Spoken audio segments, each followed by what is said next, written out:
শুভ সন্ধ্যা বন্ধুরা। এই গরম গরম রুটি একেবারে বানিয়েই বসে পড়েছি। একা একা ভিডিও করি তো, যাই হোক। এই যে গরম গরম রুটি, এই যে ধোঁয়া উঠছে। আজকে রুটি করলাম একা একা, আর পেরে উঠছি না, তাও করে নিলাম। আমি আবার একটু বেশি পাতলা রুটি খাই না, নাহলে শক্ত শক্ত লাগে, ওই জন্য একেবারে।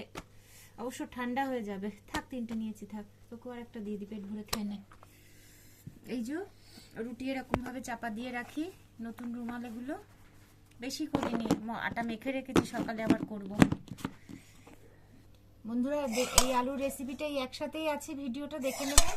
আলু সিদ্ধ করে একটু মাখন দিয়ে আলু গোলমরিচ করে নিয়েছি।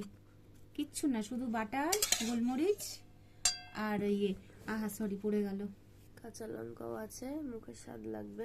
এই যে আলু গোলমরিচ করে নিয়েছি। অনেকদিন পর হলো আলু গোলমরিচ, অল্পই করে নিয়েছি, দুজন খাবো তো, এটা আর বাসি রাখবো না।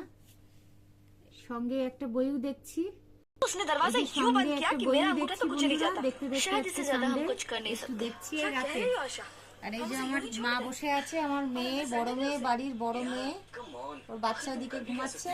তাহলে বন্ধুরা, আজকে আর কোনো আইটেম করিনি, ভেবেছিলাম ডিম করব, কিন্তু একটা মাখন দিয়ে একটা আলু গোলমরিচ, এটাই উচিত।